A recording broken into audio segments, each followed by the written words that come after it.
എഫേസ്യർ അദ്ധ്യായം 3. അതുനിമിത്തം പൗലോസ് എന്ന ഞാൻ ജാതികളായ നിങ്ങൾക്ക് വേണ്ടി ക്രിസ്തുയേശുവിൻ്റെ ബദ്ധനായിരിക്കുന്നു. നിങ്ങൾക്കായി എനിക്ക് ലഭിച്ച ദൈവകൃപയുടെ വ്യവസ്ഥയെക്കുറിച്ച് ഞാൻ മീതെ ചുരുക്കത്തിൽ എഴുതിയതുപോലെ വെളിപ്പാടിനാൽ എനിക്ക് ഒരു ധർമ്മം അറിയായി വന്നു എന്ന് നിങ്ങൾ കേട്ടിട്ടുണ്ടല്ലോ. നിങ്ങളത് വായിച്ചാൽ ക്രിസ്തുവിനെ സംബന്ധിച്ചുള്ള മർമ്മത്തിൽ എനിക്കുള്ള ബോധം നിങ്ങൾക്ക് ഗ്രഹിക്കാം. ആ മർമ്മം ഇപ്പോൾ അവൻ്റെ വിശുദ്ധ അപ്പോസ്തലന്മാർക്കും പ്രവാചകന്മാർക്കും ആത്മാവിനാൽ വെളിപ്പെട്ടതുപോലെ പൂർവകാലങ്ങളിൽ മനുഷ്യർക്കും അറിയായി വന്നിരുന്നില്ല. അതോ ജാതികൾ സുവിശേഷത്താൽ ക്രിസ്തുയേശുവിൽ കൂട്ടവകാശികളും ഏക ശരീരസ്ഥരും വാഗ്ദത്തത്തിൽ പങ്കാളികളുമാകണം എന്നുള്ളത് തന്നെ. ആ സുവിശേഷത്തിന് ഞാൻ അവൻ്റെ ശക്തിയുടെ വ്യാപാരപ്രകാരം എനിക്ക് ലഭിച്ച ദൈവത്തിൻ്റെ കൃപാദാനത്താൽ ശുശ്രൂഷക്കാരനായി തീർന്നു.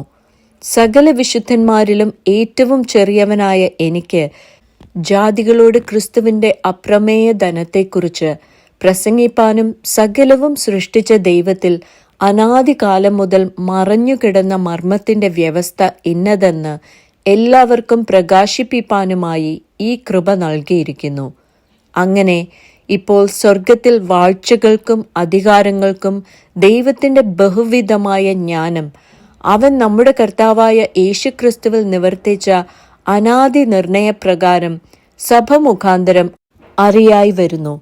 അവനിൽ ആശ്രയിച്ചിട്ട് അവങ്കിലുള്ള വിശ്വാസത്താൽ നമുക്ക് ധൈര്യവും പ്രവേശനവും ഉണ്ട്. അതുകൊണ്ട് ഞാൻ നിങ്ങൾക്ക് വേണ്ടി സഹിക്കുന്ന കഷ്ടങ്ങൾ നിങ്ങളുടെ മഹത്വമാകയാൽ അവ നിമിത്തം അധൈര്യപ്പെട്ടു പോകരുത് എന്ന് ഞാൻ അപേക്ഷിക്കുന്നു. അത് നിമിത്തം ഞാൻ സ്വർഗത്തിലും ഭൂമിയിലുമുള്ള സകല കുടുംബത്തിനും പേർ വരുവാൻ കാരണമായ പിതാവിൻ്റെ സന്നിധിയിൽ മുട്ടുകുത്തുന്നു. അവൻ തൻ്റെ മഹത്വത്തിൻ്റെ ധനത്തിന് ഒത്തവണ്ണം അവൻ്റെ ആത്മാവിനാൽ നിങ്ങൾ അകത്തെ മനുഷ്യനെ സംബന്ധിച്ച് ശക്തിയോടെ ബലപ്പെടേണ്ടതിനും ക്രിസ്തു വിശ്വാസത്താൽ നിങ്ങളുടെ ഹൃദയങ്ങളിൽ വസിക്കേണ്ടതിനും വരം നൽകണമെന്നും നിങ്ങൾ സ്നേഹത്തിൽ വേരൂന്നി അടിസ്ഥാനപ്പെട്ടവരായി വീതിയും നീളവും ഉയരവും ആഴവും എന്ത് എന്ന് സകല വിശുദ്ധന്മാരോടും കൂടെ ഗ്രഹിപ്പാനും പരിജ്ഞാനത്തെ കവിയുന്ന ക്രിസ്തുവിൻ സ്നേഹത്തെ അറിവാനും പ്രാപ്തരാകുകയും ദൈവത്തിൻ്റെ എല്ലാ നിറവിനോളം നിറഞ്ഞു വരികയും വേണം എന്നും പ്രാർത്ഥിക്കുന്നു. എന്നാൽ നാം ചോദിക്കുന്നതിലും നനയ്ക്കുന്നതിലും അത്യന്തം പരമായി ചെയ്യുവാൻ നമ്മിൽ വ്യാപരിക്കുന്ന ശക്തിയാൽ കഴിയുന്നവന് സഭയിലും ക്രിസ്തുയേശുവിലും എന്നേക്കും തലമുറയായും മഹത്വമുണ്ടാകട്ടെ. ആമേൻ.